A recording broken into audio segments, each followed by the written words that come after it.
Let's unveil the country where we are going. हम लोग जा रहे हैं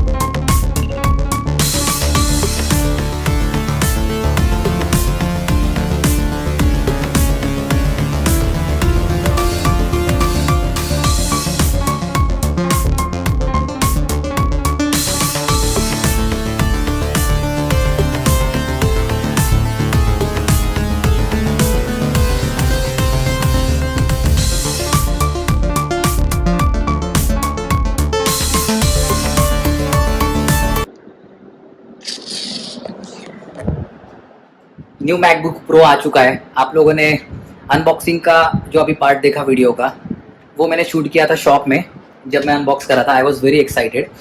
मैकबुक अपग्रेड करना बहुत ज़रूरी हो गया था क्योंकि मेरा मैकबुक था बहुत पुराना 2012 मॉडल और वो थोड़ा सा स्लो भी हो गया था। मतलब वीडियो एडिटिंग के लिए मुझे रेंडरिंग में लगभग घंटों का टाइम लगता था। तो आई वॉज स्लाइटली वरीड कि अभी हम लोग जो इंटरनेशनल ट्रैवल करने वाले वहाँ पे I was planning to daily 1 blog at least मैं अपलोड करूँ, ये मेरा प्लान है। अगर वहाँ पे जाके मैं अगर नहीं कर पाया तो फिर वो आपको लेटेस्ट अपडेट नहीं मिल पाएंगे।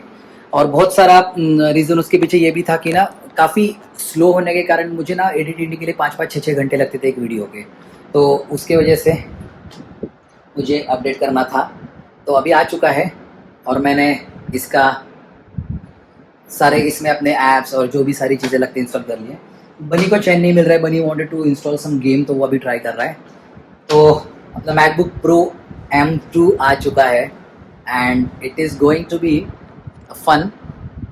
तो अभी इस पे काम होगा। अभी तो मैं एडिट करता हूँ, देखता हूँ कि इसकी स्पीड कैसी है और किस तरह से रेंडर करता है, कितना फास्ट कर पाता है। तो अभी उन चुटकियों में एडिट करेंगे वीडियोस। अभी थोड़ा डेटा ट्रांसफ़र करना बाकी, वो ट्रांसफ़र कर दूंगा and then we are good. Riders diary के सभी सब्सक्राइबर्स, इस वीडियो के सारे व्यूवर्स और इंडिया के सारे राइडर्स को रोहन का सैल्यूट।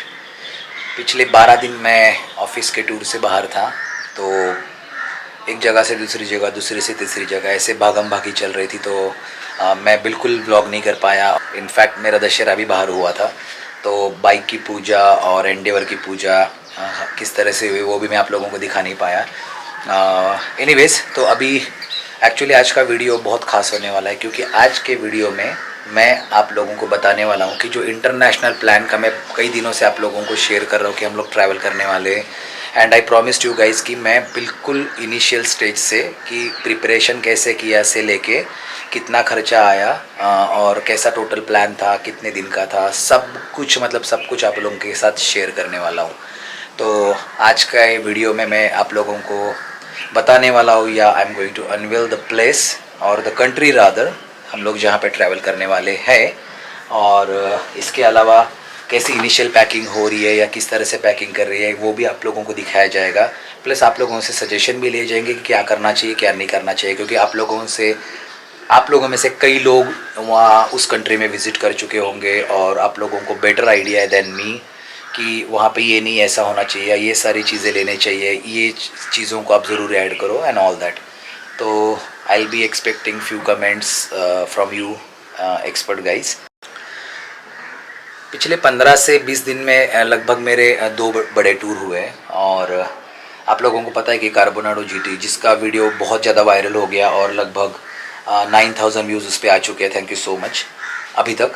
और उस वीडियो में मैंने आपको बताया था कि I give you the feedback about the Carbonado bag with respect to normal travel या फिर सिर्फ वो बाइक राइड के लिए बनी है। तो उस हिसाब से मैंने उसका रिव्यू किया, बिकॉज 15 दिन में मैंने 2 डिफरेंट बैकपैक कैरी करे और 2 डिफरेंट बैकपैक का मेरे पास अभी एक्सपीरियंस है कि एग्जैक्टली उनका क्या मेरा ऑब्जर्वेशन है। तो आप लोगों को पहले वो दिखाता हूँ and then will go to the next part कि किस तरह से तैयारी चल रही है। जिन लोगों को नहीं पता हो मैं उन लोगों को बता दूं कि जब मैं मोटरसाइकिल राइडिंग पे जाता हूं तो ये एक मेरा एक्सपांडेबल बैकपैक है जो मैं कैरी करता हूं। और अभी जो मैंने रिसेंटली कार्बोनाडो का GT5 जो लिया था सीरीज़, और ये मेरा एक दूसरा बैकपैक है जो मुझे बहुत अच्छा लगा था, और ये अपना टैंक बैग है। तो आप देख सकते हो कि एक ही फ्रेम में ये सारे बैग जब मैं कैरी करता हूँ, तो मेरे क्या ऑब्जर्वेशंस रहे बेसिकली। अगर आप देखोगे तो मेरा ये बैकपैक का एक्सपीरियंस बहुत अच्छा रहा है जब मैं ट्रैवल करता हूँ बाय फ्लाइट, बिकॉज इसमें बहुत सारे इजीली एक्सेसिबल पॉकेट्स है। जैसे आप देख सकते हो कि फ्रंट चेन है यहाँ पे, और इसके पीछे भी बिल्कुल इजी एक्सेसिबल पॉकेट है, और ये एक्सपांडेबल है, और इसमें बहुत सारे पॉकेट्स है। तो इसका सबसे बड़ा एडवांटेज ये होता है कि जैसे मुझे अपने कुछ डॉक्यूमेंट्स चाहिए, जैसे आधार कार्ड चाहिए बार बार, या वॉलेट चाहिए, या बाकी की चीज़ें चाहिए, तो मैं उसको इजीली एक्सेस कर पाता हूँ और उसको निकाल पाता हूँ। लेकिन जब मैंने इसको कैरी करा था अभी फ़्लाइट में, तो you can see it got slightly damage also. In fact cabin में बैग रखने के बाद भी ऊपर जब हम लोग सामान रखते हैं फ़्लाइट में, तो you can see some scratches उस पर ऑलरेडी आ चुके हैं। और इसका डिसएडवांटेज मुझे ये लगा कि इसमें इजी एक्सेसिबल पॉकेट में सिर्फ ये है जिसमें अपने सन ग्लासेस और वॉलेट मैक्सिमम आ पाएगा, अगर वो भी हम अच्छे से रखें तो। उसके अलावा इसमें कोई इजी एक्सेसिबल पॉकेट नहीं है। हाँ, दिखने में इस बैग का कोई मुकाबला नहीं है, दैट इज़ फॉर श्योर। और ये बैकपैक भी सिमिलर टू दैट बैकपैक है जिसमें बहुत सारे पॉकेट्स है। तो इन शॉर्ट ये वाला टैंक बैग है, इसके बारे में बताने की ज़रूरत नहीं है। इन शॉर्ट अगर मैं फ़्लाइट से प्रेफर करता हूँ ट्रैवल करना, तो ये बैकपैक। अगर सिर्फ मोटरसाइकिल पे राइड करना है जहाँ पे मुझे बार बार बैकपैक ओपन नहीं करना है, और बहुत स्टाइलिश भी लगना चाहिए, प्लस थोड़ा हार्ड शेल होने के कारण सेफ़ भी, अगर in case of accident something the laptop and other things will be safe.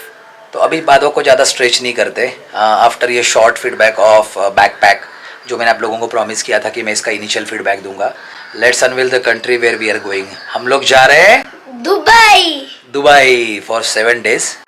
तो बनी की तो शॉपिंग पूरी हो चुकी है, और बनी ने अपना बैग भरना भी शुरू कर दिया है। हाँ, सब जगह धीरे धीरे, अभी एक साथ नहीं बताएंगे सारी चीज़ें, धीरे धीरे सारी चीज़ों का खुलासा करेंगे।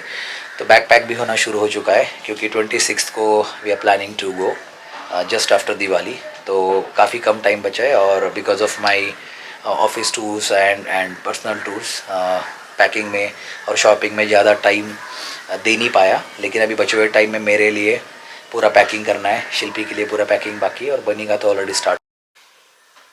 तो सबसे पहले स्टार्ट करता हूँ मैं आप लोगों को, सबसे पहले स्टार्ट करते हैं बैकपैक, और बैकपैक की जगह सूटकेसेस रादर। तो सूटकेस में हम लोगों के पास एक सूटकेस ऑलरेडी बड़ी थी, एक और सिमिलर परचेस कर लिए, और एक छोटी, तो इस तरह से अभी है, और एक एक्स्ट्रा सूटकेस हो ही जाएगी। आई नो, बिकॉज वहाँ से जो शॉपिंग करेंगे उसके लिए एक सूटकेस लगेगी। तो मैंने हार्ड शेल के सूटकेस में हमेशा प्रेफर करता हूँ, और आप लोगों को पता ही है एयरपोर्ट के जब फ्लाइट में ट्रांजिट में वो सामान को किस तरह से हैंडल करते हैं, बैग को किस तरह से हैंडल करते हैं, और उसकी क्या हालत होती है। तो hard backpack I always recommend, ताकि हम लोग उसके अंदर कुछ ऐसी नाजुक चीज़ें भी रखें तो उसको ज़्यादा डैमेज नहीं होता। 25 kg पर पर्सन जो अलाउ है फ़्लाइट में, उसमें हम लोगों से मेरे से एक मिस्टेक बहुत पहले हुई थी कि ये जो बैकपैक है ये इतना हार्ड है और इतना स्ट्रॉन्ग है, लेकिन इसका जो वेट है इटसेल्फ, इसका वेट ही लगभग 6 किलो के आसपास है। तो मेरे 25 kg में से तो 6 kg बैग में ही चला गया है। और ये जो रिसेंट जनरेशन के जो बैकपैक क्यों आ रहे हो, जो सूटकेस है हार्ड शेल वाले, वो एकदम ड्यूरेबल है। अब मेरा शू का कलेक्शन देखो, माइनक्राफ्ट, ओके, ऐसे रनिंग शूज, ओके, स्विमिंग के लिए, ये BMW के शूज, वो फरारी। तो अभी आप समझ पा रहे होंगे कि इतने बड़े बैग्स मैं आप लोगों को क्यों दिखा रहा था और क्यों लेके जाना ज़रूरी है।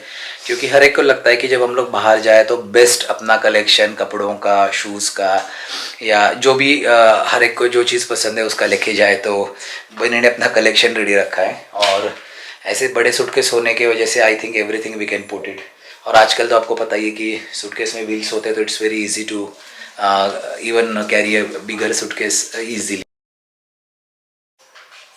किसी भी ट्रिप के लिए या स्पेशली इंटरनेशनल ट्रिप के लिए आप लोगों को थोड़े ज़्यादा एफर्ट्स लगा के स्टडी करना होता है, एक्सपेंसेस कैलकुलेट करना होता है। और मैंने जैसे प्रीवियस वीडियो में बताया था कि बहुत पहले से प्लानिंग करनी पड़ती है to start the visa process, documentation, financial budget, hotel bookings and all that.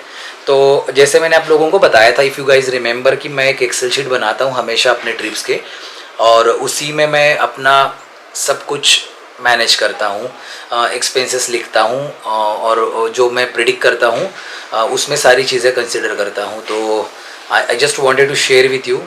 Numbers पे मत जाना, नंबर्स में आप लोगों को ब्लर करके दिखा रहा हूँ because it's all individual, but I will tell you the rough numbers so you can calculate for your family, rather the total number of people travelling along with you.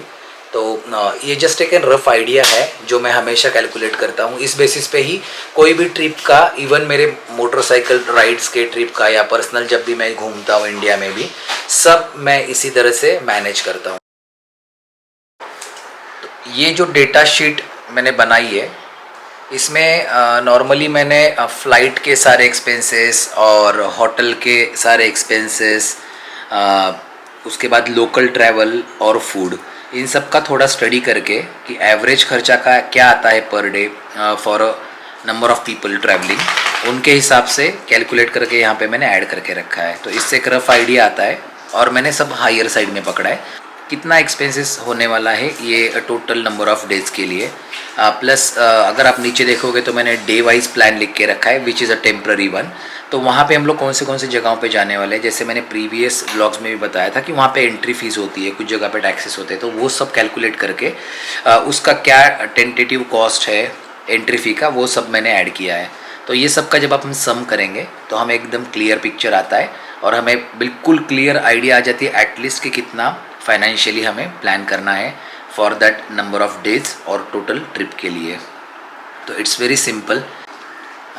बाकी इसमें एक चीज़ अभी मैंने ऐड नहीं करी थी, वो थी वीज़ा और इंश्योरेंस की, जो नॉर्मली स्टैंडर्ड ही है। और आई थिंक इंश्योरेंस का आपके ऊपर, चॉइस के ऊपर है कि कितने कॉस्ट का इंश्योरेंस आप लेना चाहते हो। और इंटरनेशनल ट्रैवल के लिए इंश्योरेंस इज़ मस्ट। दुबई के लिए वीज़ा प्लस इंश्योरेंस 8,000 पर person on an average cost है, तो उस हिसाब से आप इसमें ऐड कर सकते। बाकी जो कॉस्ट है इसमें, जैसे होटल कॉस्ट और लोकल ट्रैवल का, वो आपके ऊपर प्योरली डिपेंड करता है कि आप कौन से कैटेगरी का होटल ले रहे हो, कहाँ पे ले रहे हो, कौन से लोकेशन पे ले रहे हो। उसमें अपने मील्स कौन से इंक्लूड करे हैं या फिर कोई मील इंक्लूड नहीं है, बेस्ड ऑन दैट ये कैलकुलेट होगा। और जैसे आपने अभी देखा ही है वीडियो में कि मैकबुक प्रो भी आ चुका है वीडियो एडिट करना, और it's going to be a very time saving process for me. तो आगे के आने वाले वीडियोस में बाकी का और डिटेल्स भी डिस्कस करेंगे। बाकी अपना ध्यान रखिए, प्लीज़ टेक केयर। मिलते हैं अगले ब्लॉग में, तब तक के लिए live your dreams but don't leave your responsibilities. Bye bye.